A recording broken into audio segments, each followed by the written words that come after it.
నమస్కారం గురుగారు. నమస్కారం అమ్మా. గురుగారు ఇప్పుడు మనం వారాహి అమ్మవారి గురించి వీడియో స్టార్ట్ చేశాం గదా! అయితే వారాహి నవరాత్రులొస్తున్నాయి. దీంట్లో భాగంగా భూ తగాదాలు ఉన్నవాళ్ళుంటారు గదా! ఎన్నో సంవత్సరాల నుంచి చిన్న దాని దగ్గర గొడవ పెట్టుకుంటున్న వాళ్ళుంటారు. లేదంటే ఏదో విషయంలో భూములు ఆక్రమించుకొని ఉన్నవి ఉంటాయి. అవి కోర్టు కేసుల్లో ఉన్నయి ఉంటాయి గదా! అయితే అట్లా భూ తగాదాలు ఉన్న వాళ్ళు వారాహి అమ్మవారిని ఎలా కొలిస్తే వాళ్ళకి ఈ తగాదాల నుంచి కానీ, వాళ్ళ భూమి వాళ్ళకొచ్చే విధంగా ఈ సమస్య నుంచి బయటపడొచ్చంటారు? సంతోషం అమ్మా. చాలామందికి వారాహి అమ్మవారు వాటిని ఇంతకుముందు చెప్పినట్టు వారాహి విద్యోపయోగములు అంటారు. ఓకే. చాలామంది వారాహి అనగానే భూతగాథలకు సంబంధించింది అంటుంటారు. కాదు, చాలా చాలా యోగములున్నాయి. ఆమె కరెక్ట్‌గా కొలిస్తే చాలా రకాలైనటువంటి హ్మ్. యోగములు మనకి ఇస్తూ ఉంటుంది. ముఖ్యంగా ఏ అమ్మవారిని ఇంతకుముందు చెప్పాను కదా! స్వప్న వారాహి, కిరాత వారాహి, ధూమ్ర వారాహి చెప్పాను కదా! అవును. అమ్మవారిలో రకాలు. హ్మ్. భూతగాదాన అది స్టార్టింగ్ స్టేజ్‌లో ఉందా? లేకుంటే కోర్టు వ్యవహారంగా వెళ్ళిందా? లేకపోతే ఒకరొకరు చంపుకునే స్టేజ్‌లో వెళ్తే ఎలా ఉంటాయి? హ్మ్. ఆ స్టేజెస్‌ని బట్టి మనం దట్ ఈస్ కాల్డ్ దశలు. ఆహా! ఓకే. మనం ఇంగ్లీష్‌లో స్టేజెస్ అంటాం. అరే! ఈ స్టేజ్‌లో ఉందిరా నాది హ్మ్. భూతగాథ అని అంటాం. హ్మ్. తెలుగులో అంటే వాడుక భాష. తీవ్రతను బట్టి. తీవ్రతను, ఆ! దశలు ఆ తీవ్రతను బట్టి మనం దీని యొక్క హ్మ్. పద్ధతి అనేది మనకుంటుంది. ఈ యొక్క వారాహి అనేది. ఓకే. చాలా మంచి వీడియో. ఇది దయచేసి నాకు తెలిసింది నేను ఓపెన్‌గా నిదానంగా మీకు అర్థమయ్యేలాగా చెప్తాను.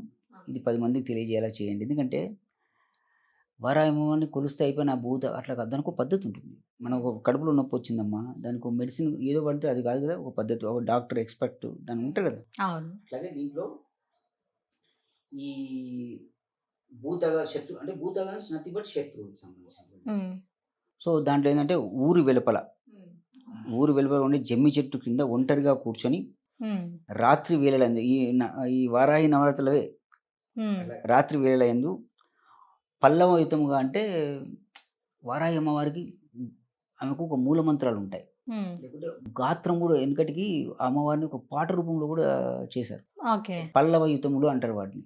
ఎవరైనా వారాహివి పాటలు చేసేవాళ్ళు ఫస్ట్ అవి నేర్చుకుంటే పల్లవయుతములు అంటారు. పల్లవయుతం అంటే పాటలు పాడడం, లేకుంటే ఆమెకు నచ్చినట్టుగా మంత్రం చెప్పడం.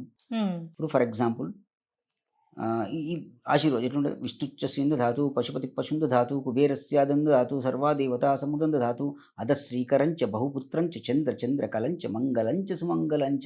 చూసావా? ఇలా మనం ఒక థీమ్‌లో ఎలా వాడుతున్నాం? హ్మ్. ఆ థీమ్ దట్ ఈస్ కాల్డ్. అలా ఓకే. పల్లవితంగా వారాహి మంత్రం. వారాహి మంత్రం అనేది ఇప్పుడు ఈ యూట్యూబ్‌లో చెప్పడం కంటే ఎవరైనా సంప్రదిస్తే అప్పుడు మనం చెప్దాం. ఎందుకంటే వాళ్ళు నిష్ట మీద ఉన్నారా లేదా ఫస్ట్ చూడాలి కదా! ఇంతకుముందు ఏదో ప్రశ్న అడిగావు. అయ్యా ఒకవేళ కరెక్ట్ చేసేవాళ్ళైతేనే చేయండి ఇది. ఓకే. కాబట్టి చేస్తే పర్ఫెక్ట్‌గా చేయండి. చేయాలి. లేదంటే నా లేదని ఉద్దేశ్యం. ఇది నేను స్టాండర్డ్‌గా చెప్తున్నాను. లేకుంటే అసలు ఎందుకు వాడితో పెట్టుకోవడం ఎందుకు ఆ శక్తులతో. ఓకే. సో, అది. తర్వాత ఆ మంత్రమును 30,000 పర్యాయములు. హ్మ్. ఇంతకుముందు చెప్పినట్టు ప్రాసెస్ ఊరు వెలుపల జమ్మి చెట్టు కింద కూర్చొని అట్లా అంత స్ట్రిక్ట్‌గా చేయాల్సొస్తుంది వారాహి అమ్మవారిని. హ్మ్. ఇది ఎక్కడ మీకు వీడియోస్‌లో చెప్పరు.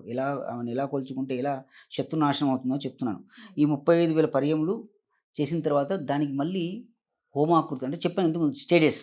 హ్మ్. ఆ స్టేజెస్‌ని బట్టి హోమాకృతి. హోమం చేయడానికి గూడా ఎర్రటి మిర్చి ఇట్లా కొన్ని కొన్ని ఎర్రటి మిర్చి అంటే తెలుసు మీరు ఎండు మిర్చి ఏమంటారు కదా! ఆ అవును. ఎండుమిర్చి.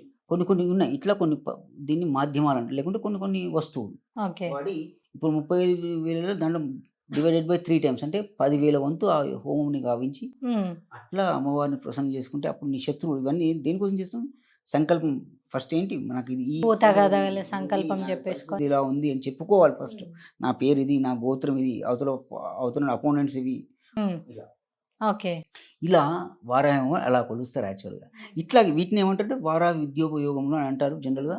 లేదంటే వారాహిని కొలిచే విధానాలను గూడా మనం నా ను ఏమంటారు నానుడి భాషలో చెప్పుకోవచ్చు. ఓకే. ఇప్పుడు ఈ పూజా విధానాన్ని మనం ఈ నవరాత్రులలో ఏదైనా ఒక రోజు చేస్తే ఫలితం ఉంటుందా? లేదంటే ఎప్పుడైనా చేయొచ్చా ఇది గురువుగారు? ఇది నేను ఇప్పుడు during the course of discussion మనం during the course of explanation hmm. నేను ఏం చెప్పానంటే 30,000 సార్లు అని చెప్పాను. అవును. అది మీరు స్టార్టింగ్ డేలో చేస్తారా? హ్మ్. అప్ టు ఎండింగ్ డే వరకు చేస్తారా? లేకుంటే ఒకటే రోజు రాత్రిలో కూర్చొని ఒకటే రోజు రాత్రిలో ఎవరు చేయలేరది. హ్మ్. ఈవెన్ మేమైనా అంత 30,000 సార్లు అంటే ఆ మంత్రం ఉంటుంది దానికి. హ్మ్. కాబట్టి ఇది మీ యొక్క శక్తిని బట్టి ఉంటుందమ్మా. For okay. ఎగ్జాంపుల్ నేనేమన్నాను నిషీది వేళ స్టార్ట్ అంటే ఈవినింగ్ సూర్యాస్తమయం నుంచి సూర్యోదయం వరకు లేదా హ్మ్. ఇంకా చెప్పాలంటే ఎప్పుడైనా చేయొచ్చా జపం? ఇంకా చెప్పాలి అంటే వెరీ గుడ్. ఇంకా చెప్పాలి అంటే హ్మ్. కొంచెం చీకటి అంటే 11:30, 12 అంటే మన యొక్క లేటెస్ట్ టైం. ఓకే. లేటెస్ట్ టైంలో మనం వాడతాం కదా! 12 దాటంగా నిషిద్ధ సమయం అట్లా అంటాం కదా! ఆ టైంలో చేసినా ఇంకా మంచిది. ఆహా! అట్లా మంత్రాన్ని నేను యూట్యూబ్‌లో చెప్పడం అంటే అందరూ చేసి శక్తిని బట్టే ఇస్తాం. హ్మ్. దయచేసి ఏమంటున్నానంటే నేను నాకు కమర్షియల్‌గా నాకు తెలీదమ్మా. నాకు తెలిసింది ఒకటేంటంటే వాడు చేయగలుగుతారో లేదో చూస్తాము.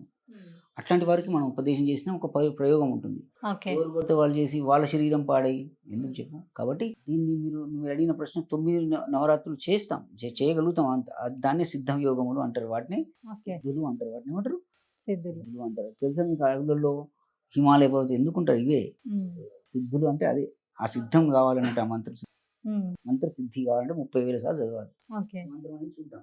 అది వాళ్ళు చేసే కెపాసిటీని బట్టి మనం చూసి అది అంటే మొదలుపెట్టినప్పటి నుంచి 30,000 సార్లు ఎప్పుడైపోతే అప్పుడు తర్వాత మళ్ళీ ఒకసారి పర్ఫెక్ట్ క్వెషన్ అమ్మా.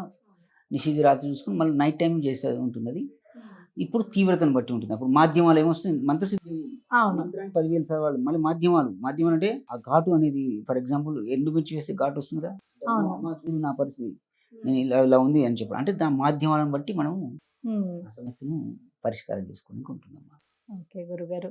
భూ తగాదాలు ఉన్నప్పుడు వారాహి అమ్మవారిని ఎలా పూజించాలి అనే దాని గురించి తెలియజేశారు. ధన్యవాదాలు గురుగారు.